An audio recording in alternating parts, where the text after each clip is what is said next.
unió al equipo de Content Excellence de Coca-Cola como Digital Lead a finales del 2011. Su trabajo incluye liderar el programa digital de la Copa Mundial de la FIFA Brasil 2014, desarrollar nuevas formas de crear y publicar contenido en tiempo real a través de múltiples canales sociales y dirigir las relaciones con las agencias digitales.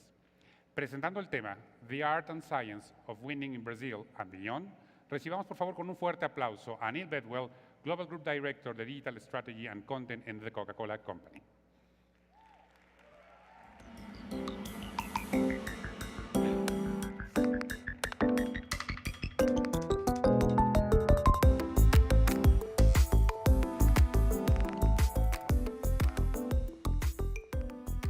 Hello, Mexico City. It's very nice to be here. I'm going to start with two thank yous and an apology. The first thank you is to the IAB and to you all for letting me do this in English, because you don't want me to do this in Spanish. It would be embarrassing. And the second thank you is actually to the Coca-Cola company and the Coca-Cola team, some of which are here somewhere. There we go. I work in Global in Atlanta in the US, and I'm going to stand up in front of you guys and show some brilliant work that Coca-Cola has made. I didn't make it all. It's made by some fantastic talent from around the world, so thank you to you. And the apology is my voice. I broke this screaming for England in Brazil. Didn't really work. We didn't do any good, but it's a little croaky, so I do apologize. Okay. I'm here today to talk to you about Coca-Cola's vision for the future of marketing. This isn't really a story about the World Cup. It isn't really a digital story. It's actually a story about people. It's a story about making people care. It's a story about meaning. And so, this is what Coca-Cola's universe looks like right now. We reach 1.9 billion people every single day. Not digitally, but physically. We put one of these in all of its different forms, in all of our different brands, in the hands of 1.9 billion people every day. That is a huge network, a huge community, and it is those people that we're trying to inspire. Look at that. That is 120 years of Coca-Cola history. Now, we haven't changed that much. And I want to tell you a little story about something that happened to me in Atlanta in my first ever week at Coca-Cola. I'm an English boy, so I'm a long way from home being in Atlanta. And one of the things you do when you move to a new city is you have to arrange all of the administrator of life. So this one was car insurance, and I'm buying car insurance over the phone. And the guy on the end of the phone is asking me 1,000 questions about what I do, where I live, am I married? And he gets to the job. He says, so what do you do? I said, I work in marketing. Who do you do that for? Coca-Cola. And he went, damn, that's got to be the easiest job in the world. What do you do all day? Just think of things to take a picture, a Coca-Cola next to a tree, a Coca-Cola next to a river.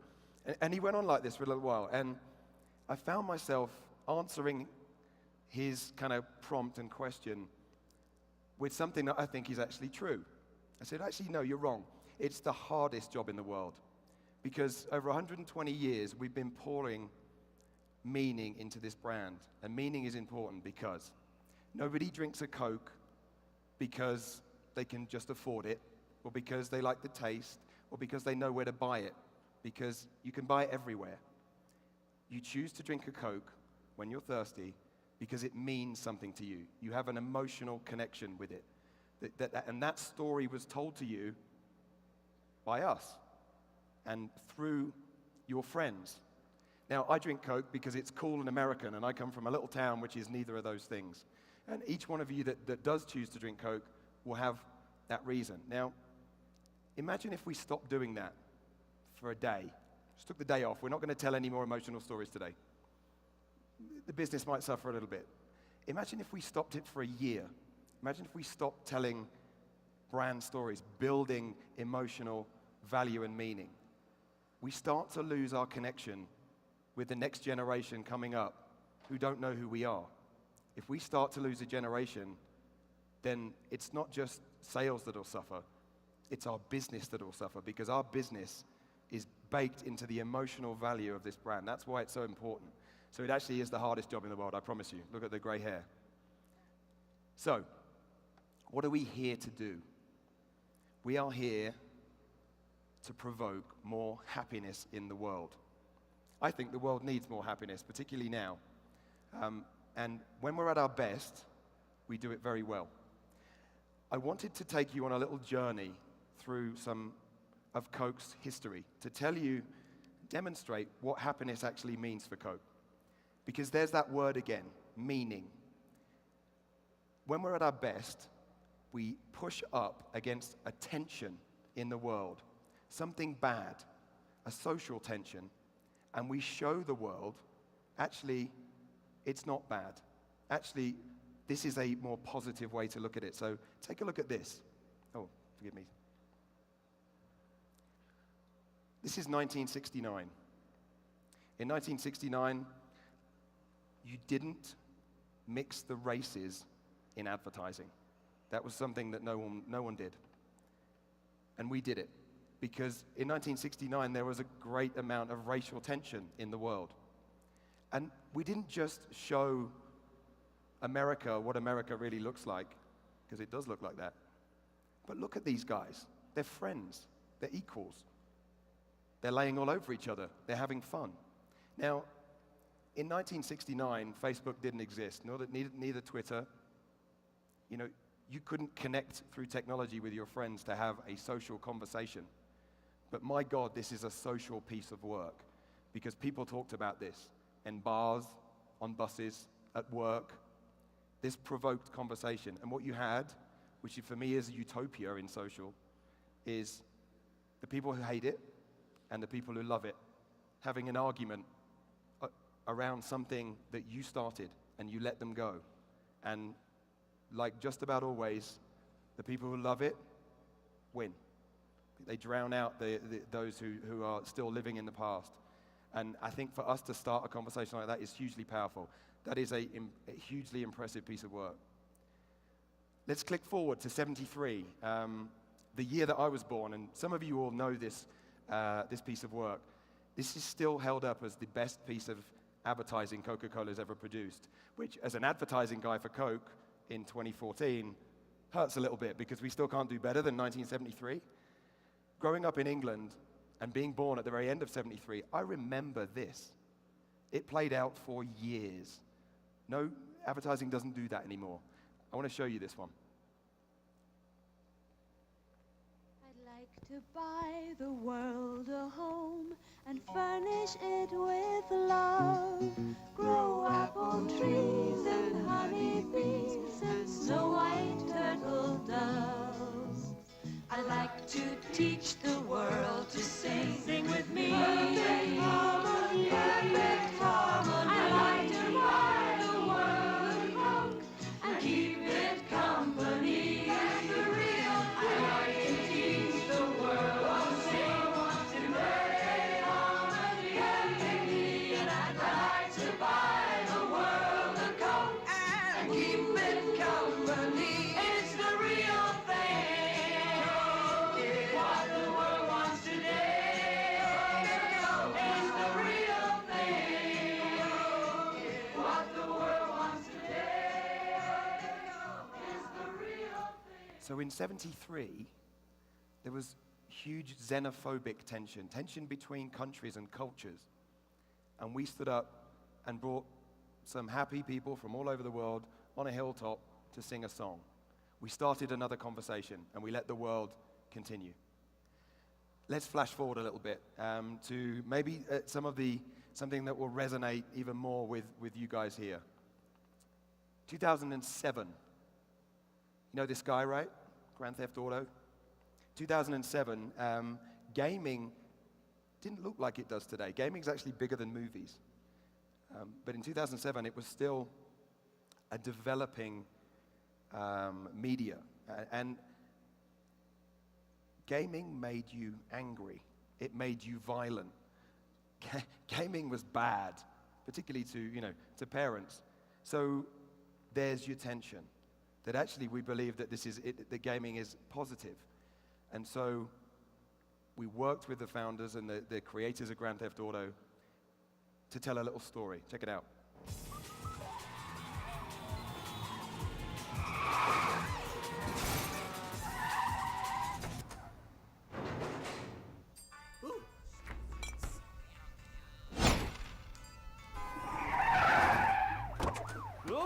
You give a little love, and it all comes back to you. You're gonna be remembered for the things that you say and do. You give a little love, and it all comes back to you. You're gonna be remembered for the things that you say and do. You give a little love, and it all comes back to you. Isn't that great? I mean, it's got everything. It's got dancing rodents, everything. That is my favorite piece of Coca-Cola advertising, and here's why. When we talk about pushing up against the tension, we're not trying to take the edge out of it. We're not trying to blunt the teeth of the message. Happiness needs to still have some power. So our hero here is a bad guy. And that's what he does every day. He goes through life being bad. We didn't change his personality. We just gave him a little moment where he started to do good things, and he did it in exactly the same way. So I show this piece of work to everybody that comes and works either with me at an agency or with me and my team as this is a true personification of what happiness means. Do not take the edge away from the story. Just show the positive light. So let's flash forward again. And I thank Jim from Google for this. India, Pakistan. He already talked about the tension there, so I don't have to tell you about that. But there is a real tension in that region. What could we do? What role could we play to show these two groups of people that actually they're very similar? And if you talk to young people in India and Pakistan, they don't actually really know why they don't like their neighbors. They just don't. And so what if we could open a door or a window and allow them to interact with each other? As many of you know, we have lots of fun with our vending machines. We've been doing it for years. But this is throwing technology into the mix with those vending machines. And this is what we did. The relationship between India and Pakistan is one that has seen a lot of lows. It's stressful, it's tense. It seems it's not improving and it's getting worse. It's only been 60 years that we have been apart. Before that, we were living harmoniously together. I think all the strife would go away if you took away the Bagwas in the middle of the two countries. It saddens me that we have this neighbor that we can't even go visit. They have this perception which they've ingrained in their heads that that's the bad guy. But when they actually meet them, they realize, you know what, he's just like me. Mainly because there's no communication. They're near us, but we have no access to them. And it's sad, because together I think we would do wonders.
creating an environment where young people can exchange ideas, thoughts, gestures, and take away that communication gap that exists.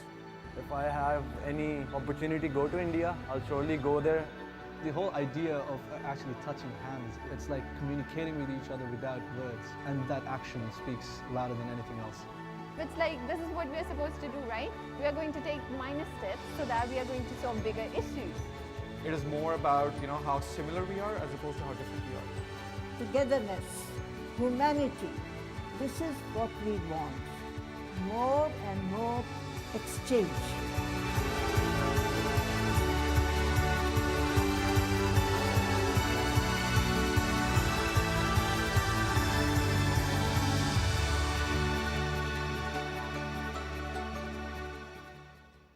Are you getting it? You're seeing the bloodline from the 60s all the way through to last year.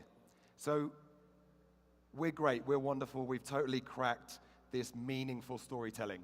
Except we don't do that every day. We don't create work like this every day. Neither could we at this scale and with this craft. So here's the challenge on our table right now. And what I've actually brought is not answers to social success 2014, 15, 16. I brought the questions. These are the questions on my desk and the desk of some of my colleagues right now. And I don't know what the answers are yet. But I thought sharing them with you, it's not really for information, it's more for inspiration. Sharing them with you guys, you will start to recognize some of the similarities in the businesses and brands that you're working on. So for Coke, how do we take this 20th century icon and build and grow through the 21st century? And what that means is delivering meaning every day. And we aren't able to do that in the same way as some of that work that you've seen. But we understand what meaning means, so we're a step along the way. Here are some of the challenges. Recognizing that this wonderful product and brand is not important for 23 hours and 59 minutes of any given day. But for that 1 minute, when you're thirsty and you want to drink, we're damn well essential. And that's how you build a brand and a business at this size. Now, if that's how people are, their relationship to our products, that's how they have that relationship, how do we do the same thing socially? How do we share content, not all the time, but at the right time, so that it lands with them in the same way that our product is available when they want a drink? What do we do with these two numbers? So looking at the social feeds and conversation around Coke through the major social channels, we are responsible for the content that generates 15% of that noise. 85% of that is content created by other people who don't read our brand books, who don't come to our meetings, who do not get our legal teams to approve. They make content about Coke and they publish it. And mostly people love it. Now, time past, we would send lawyers and say, stop doing this, this is our brand. But now, we have to put our arms around the very best of those and bring them in to the Coke family, because we can't tell this story of meaning on our own. What do we do with that? And it is an interesting stat for you. YouTube in 2012, I think, 170 million views on Coca-Cola related content. We were responsible for content that generated just 25% of those views. So 75% was on films made by other people. I know you guys all know this, and we're thinking hard about it too. What do we do when an organic post to our 85 plus million Facebook fans only reaches 1% or less? What do we do with that? How do we change the way that we work with the larger networks, our partners, so that we can efficiently reach these people who have expressed an interest in us without diverting all of our media budget to doing that, because that's not the optimal play? How do we plan for a what if? A what if is, we think something might happen, but we don't know when. Do we keep telling the story we want to tell? Or do we pivot to the story and the conversation that is actually, that our consumers are actually more interested in? Here's a live and real example. Very sad day in December last year. Nelson Mandela passed away. We have a relationship with the Mandela Foundation in South Africa.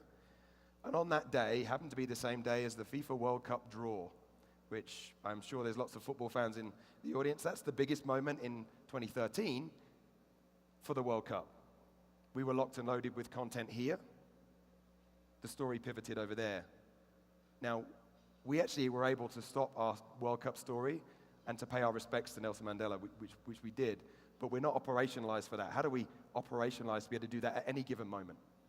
And then if you forgive the joke, what do we do with the WTFs? What do we do when the lights go out? What do we do when something crashes down?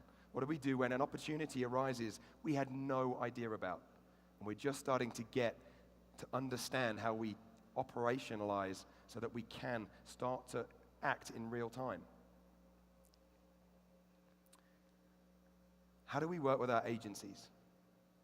So if you imagine a spectrum of creative work, the red end, great big film or series of films about the Super Bowl or the World Cup. The blue end, a tweet about anything on any given day.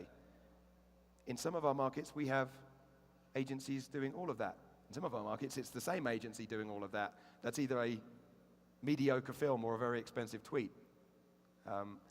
We need to operationalize so that we use the right partners for the right things. And that is a big shift for Coke. We need to change the way we look at creative and potentially look at how the creative team inside of Coke, which is a management group for managing external creatives, starts to bring in creative talent inside the business, something that the Mexico team here are already doing.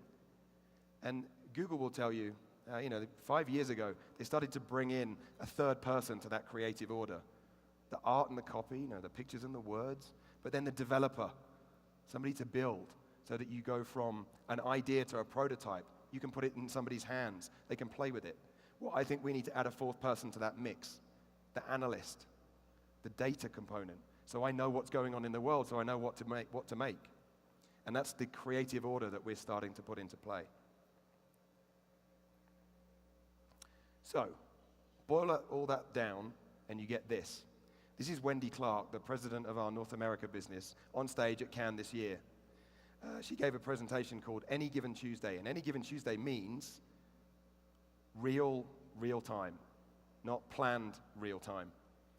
How do we operationalize to become a real-time social business? And what that means is changing everything.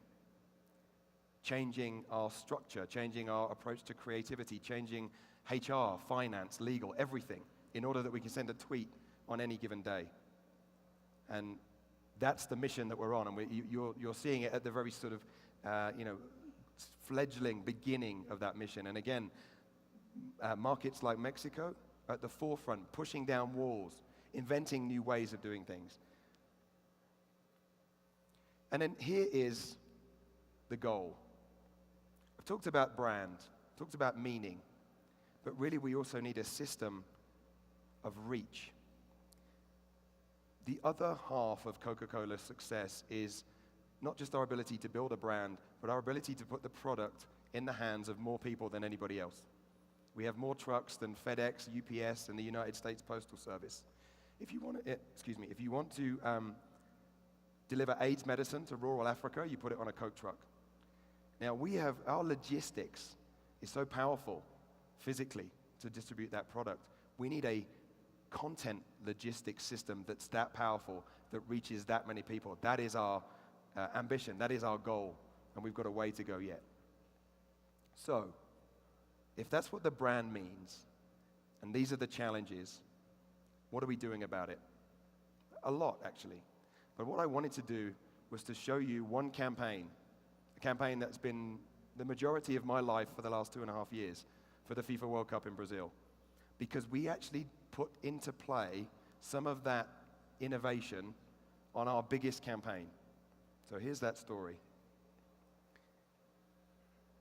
Many of you may not have realized, but as you watched the World Cup, and as you watched Mexico play valiantly, unlike the English, you were part of the greatest single event in human history.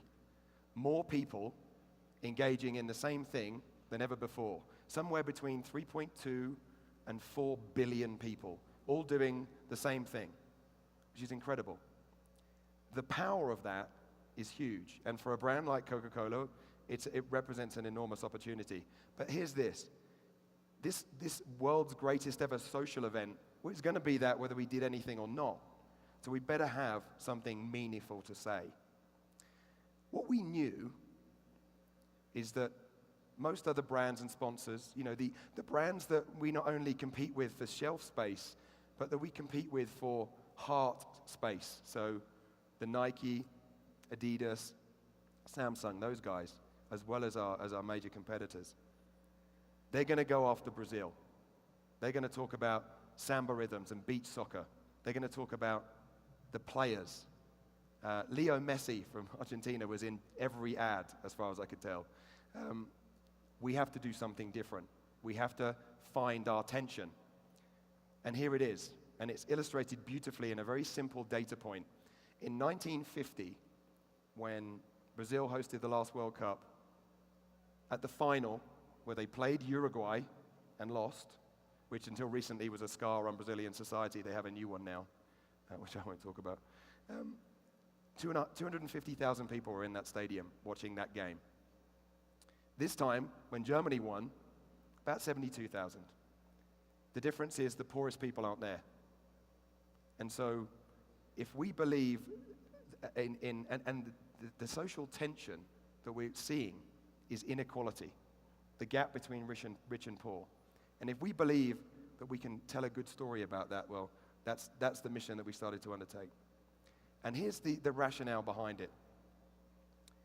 You can say, based on those big numbers, that football is everyone's game. And what's wonderful, 2 kids in a rural part of Africa kicking a can are playing the same game as Leo Messi and Cristiano Ronaldo. It's the same game. Andy Warhol said, all Cokes are the same and all Cokes are good. We can stand up and say Coca-Cola is everyone's drink. And we have that connection. And what we learn through quite some exhaustive research is most of the world also loves Brazil. Brazil is everyone's second team. And it is the home of the beautiful game. We may have invented it in England, but Brazil really took it and made it beautiful. Put those 3 things together and we have this very simple belief that this is for everyone. This is something that everyone should be invited to. And there is our hook. So we call the 2014 FIFA World Cup in Brazil the World's Cup, something to which everyone is invited. Now, you can't say that and just make some shiny content about it. You have to prove it, and you have to prove it multiple times at different levels. So I want you to check out really the pyramid of proof that we put together. At the top, we want to change the lives of a few people. At the bottom of that pyramid, we want something that everybody can do to feel part of this World's Cup. We did a lot of stuff. The campaign was live in 175 countries, reaching over 1 billion people with so much content. And for me and my global team, our job was to organize all of that content and to make sure that we told a cohesive story. So if you remember that pyramid, here's what the top of that pyramid looks like.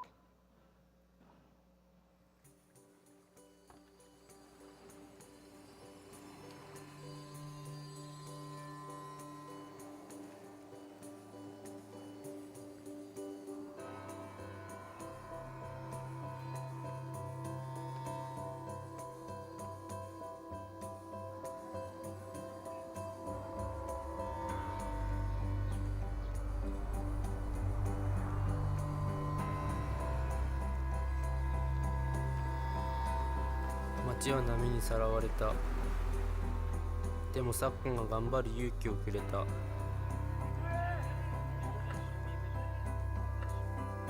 Toată lumea spune lucruri rele despre noi, dar prin fotbal trecem peste ele. إحنا مش بس بنلعب طابة، إحنا بدنا نثبت للعالم إنه إحنا موجودين. Somos uma comunidade afastada. O nosso meio de conectar com o mundo é o futebol.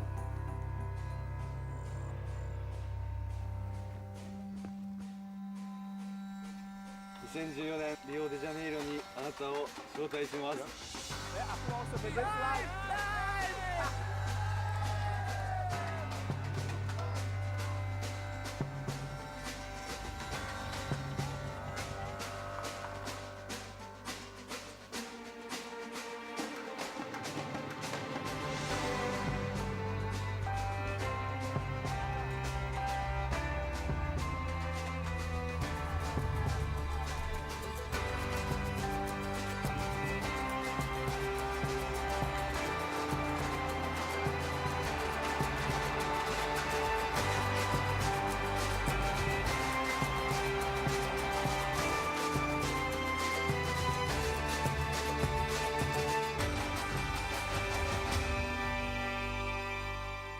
So 4 of the most unlikely teams in the world, from the team in Japan where they have no town but they still play, to the girls in Palestine who are not allowed to play but they still play, to the team in Romania who are outcasts, they're gypsies, the rest of the country rejects them but they still play, and the team in Manaus in the jungle in Brazil who live in poverty but they still find a way to play.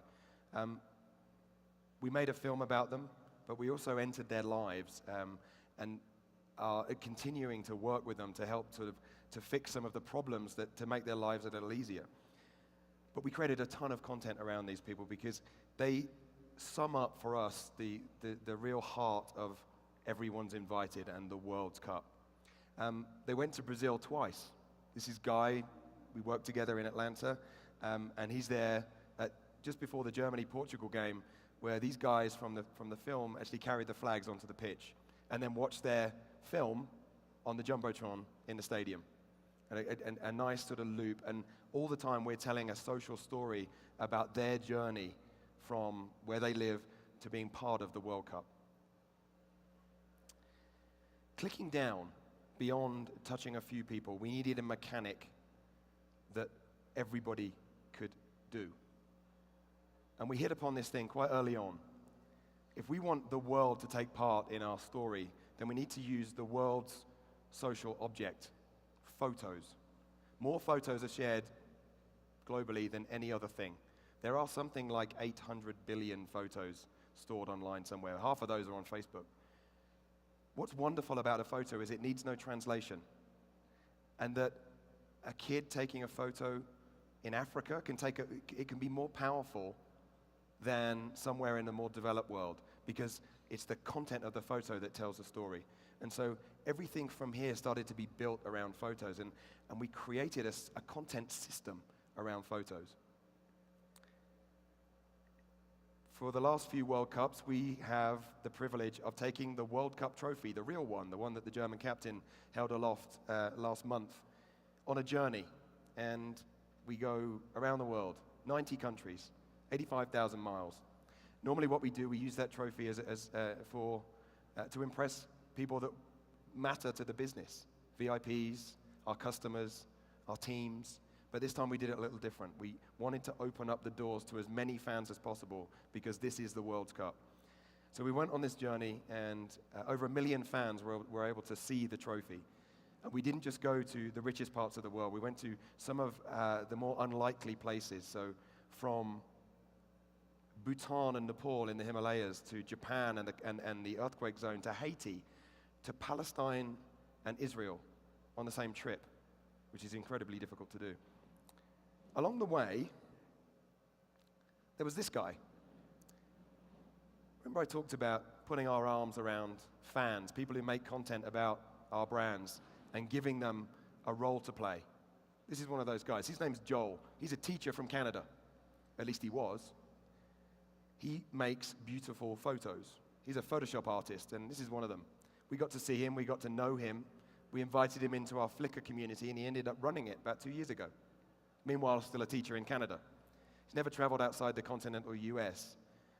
But we realized that this is a guy that is a true believer in creativity and a believer in our brand. And he's likely to resonate with more people more authentically than we can. So we gave him a seat on the plane, and he went around the world with the trophy. And as he traveled, he captured thousands of photos of players and fans from all around the world.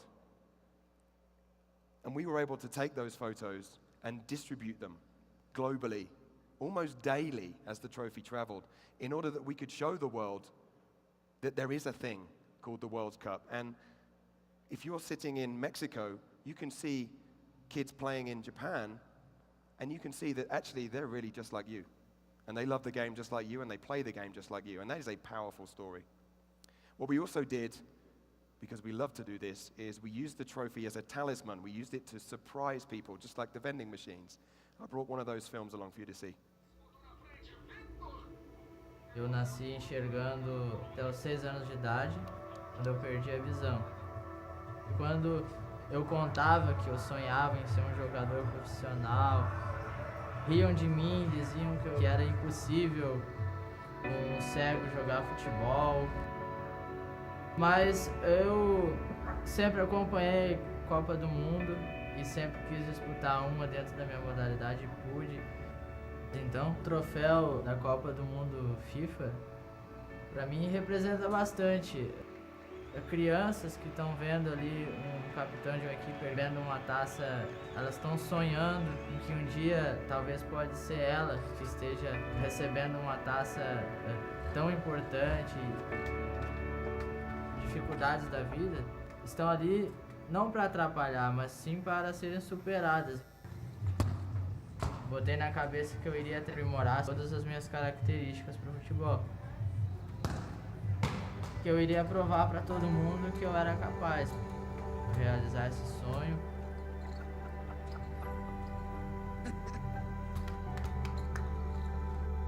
Então, quando eu descobri o futebol de cegos, foi como se a minha oportunidade de tentar eu tinha recuperado. Eles são cegos totais, né? Mas tem alguns que veem um resíduozinho, muito pouco, se não tiver a venda. Então essa venda é para todo mundo ficar cego total. Vai, Cadinho, vai o Hélio Cássio lá! Então é o som que transmite essa bola com esses guias para eles poderem se orientarem para saber onde está a bola. Vai, Cássio! Vai! Puxa! Vai, chuta! Vai! Tive a felicidade de ser campeão com a seleção brasileira e fui eleito o melhor jogador do mundo. Para mim foi um sonho realizado. Fiz muitas amizades dentro do esporte. A herança que eu vou ter disso tudo, além das minhas conquistas pessoais, é as amizades que eu venho fazendo ao longo dos anos. E isso não tem preço. Essa taça é muito importante para todos nós porque, mas mesmo todos já tendo visto ela, só os campeões do mundo e o chefe de estado podem tocar nela. Então, quando a Coca-Cola nos confirmou que ia trazer a taça real da FIFA da Copa do Mundo para o nosso centro de treinamento, a gente não conseguiu acreditar. Foi uma surpresa muito grande, mas eu acreditava que era a taça verdadeira, por sua beleza, que podia perceber ao tocar, né? Então, a surpresa aí. Bota a mão. É a taça da Copa. Porra, bicho. Esse aqui, mano.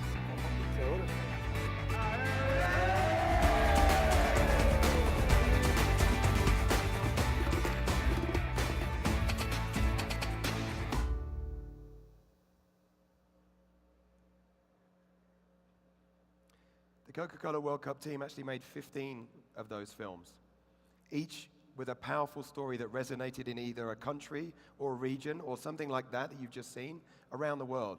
One of my favorites there on the top right is a team in South Africa where the two criteria for playing, you need to be over 50 and a grandmother, and they play. On April the 2nd, we launched our campaign globally, and 80 countries took part, and it was launched online. We built a YouTube playlist, and then we allowed all of the countries to pick their favorite story as the way into this campaign. And for 44 hours, from New Zealand, tracking the sun to Hawaii, we published, we created content, we listened, and we pushed people into our story. And I think it's the first time the company's ever done that. The engine behind this is art, copy, code, and data. That internal creative team, the newsroom as we called it, that was taking content from around the world, from all those different sources, adapting it, creating infographics, creating fun, little double tweets like this one you see, and sending it out around the world for all of our markets to use and adapt as they wished. And we did that every single day, just about, throughout the World Cup. Bottom of that pyramid, what do we do so that everybody can take part? A very simple thing, a very big thing that everybody can be part of. So we built this. This is a flag, and it's a flag the size of a football pitch that was laid out on the pitch at the opening game in Sao Paulo on June the 12th. From a helicopter, it looks like one image, but as you zoom in, it's made up of thousands and thousands and thousands of fan photos, 220,000 fan photos to be exact. We put 220,000 fans on the pitch at the opening game of the World Cup. You could enter through Facebook, Twitter, email, Instagram, and we made it as seamless as possible. If you could take a share and photo, you could get it in there. There it is, just being laid out in the stadium before as the fans start to arrive. And we told a great story during the day of what the flag meant and pushing out on social networks in order that we claim it and tell everybody what it means. It was featured on a lot of TV channels as well, so it was really the culmination of our World Cup story. Of course, then during the World Cup, we carried on all of that work. So the real-time team, the analysts, the daily creation, and we did well. We were able to get a lift on Twitter where most brands fell down, and we were able to build our fan base bigger than any other major sponsors. So for us, it's a success. So, just to wrap up, I want to leave you with two thoughts from me about the future of marketing. The first one is this: whatever you do in marketing, you are a social marketer. I don't believe in a social department. To be good at social, you need to understand human behavior. To be good at marketing, you need to understand human behavior. If you design the packaging, you're a social marketer. If you design the trucks, you're a social marketer. Whatever it is you do, if your work starts a conversation, you're a social marketer. If it doesn't, you're probably not doing it well enough.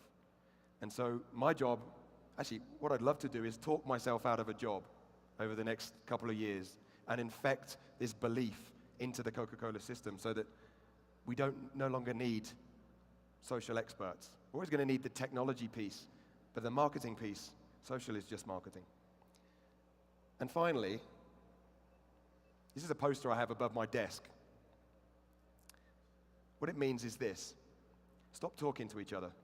Stop making PowerPoints. I know this is a PowerPoint, but stop making PowerPoints and presenting to each other. A big idea is not a big idea until 10 million of your consumers or fans are playing with it and loving it. And I think we've gotten lazy thinking that the idea and the presentation of that idea is the mission. It's not. It's a step on a much bigger journey. So, and what it means for brands like Coke and for all of you guys is to take on more risk. Make something, put it out there. If it doesn't work, well, you failed, but you didn't fail if you learned why it didn't work and you didn't do it again. And so, less talky, more makey. The future belongs to us, to the few of us still willing to get our hands dirty. Thank you. Neil, thank you very much. A pleasure. Very inspiring examples and very touchy for our Latin audience with the example from the soccer team in Brazil. Por favor, si alguien quiere hacer una pregunta, otra vez los invitamos también a acercarse a los micrófonos para poder conversar. I have a question. Yeah. Bringing happiness to the world and having fun as a brand, as a company, is not an easy task because sometimes it's not combine the financial goals or tasks that we have with the mission or the vision that you have. What would be your recommendation for the brands that are trying to do this and use this in digital platforms? For brands trying to find a mission like this? That are trying to look this balance between a mission like this and using digital platforms. Well, you need a reason for people to love you. And it's not price or location. It is the story that is built into your brand. Now, we've chosen happiness, and for as long as I can remember, Coca-Cola has been a leader. We're the ones knocking down the walls rather than waiting for somebody else to do it. And for any brand, I think you have to find what your role is in the world and then go knock down that wall and be a leader. And if you can't be a leader, then don't do it. I think it's so important to think beyond just selling the product. But then if you're smart, you figure the consumption of the product as part of that experience. So Coca-Cola is about sharing. I mean, look, I want to share this with Claudia, if there's a Claudia. So sharing is part of happiness. And so we can knit the consumption of our products into that experience. And that, I think, is also incredibly important. Now, a lot of very smart people have done a lot of work in order to get us to this space. And it's something that we have to continue to protect and to lead at. It's not easy. Yes, we have one question. Hi, Abraham from Havas Worldwide. Hey. Well, first of all, thanks for that great exposition. I was amazed. I can't even contain my tears on the cup with the blind guy. I'll give you the $20 afterwards. Yeah. Okay, I just want to ask, what do you think about the brands that are so afraid to get this branding? Maybe they got the budget to do something like this, but are really scared about doing branding, because I think that goals now are so much like selling and, you know, all those metrics that are so important, of course, for brands. But I think that now Coca-Cola has left that behind. First of all, got the branding in a first position. So what could you say about the brands that are afraid to do branding? Wow. You need to be as brave as your consumers are. And if your consumers aren't interested in you, they have no connection with you, they're not going to talk about you. And if they're not going to talk about you, then they're ignoring you. And if they're ignoring you, well, then they're maybe going to go pick somebody else. I think the power of a brand is to keep you coming back because you love it, because you have a connection to it. So businesses that are afraid of branding, that's a race to the bottom, because what else have you got? Price and distribution. It's a race to the bottom. And I know, at least for Coke, this is a premium product, and we want you to love it. We need you to love it, because there's many others there that you can get cheaper. But we're not about cheaper. We're about the love and the connection to the brand. So I think I'm a brand marketer, right? I'm a content guy. So it's damn right essential that you build emotion into your brand. And you can even do that with technology products, with B2B products. You just have to know your audience and understand what's going to move them, why they're going to care. Make them care and they'll love you. Thank you. I have another question from the audience, and it says, what are the most common mistakes that you have seen in brand building using digital platforms? I'm sorry. No, don't worry. What are the most common mistakes that you have seen in brand building using digital platforms? I'll pick on one that actually we were having a really good conversation about back in the room there.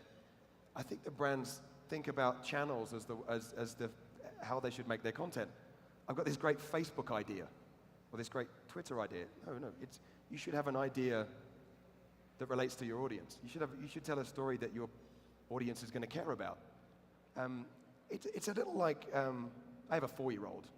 So if I'm going to tell you a story about my daughter, I can tell you that story in a bar. I can tell you that story on a stage. Be weird. I can tell you that story in a restaurant or in a meeting. It's the same story. I just choose to tell it in a slightly different way based on the location, the environment. So those locations and environments, they're the social channels. But the story is my story, and the story is not about Facebook. The story is about my little girl. So find the story, tell it everywhere. Thank you very much. Un fuerte aplauso, por favor, para Neil Bedwell. Neil, muchas gracias.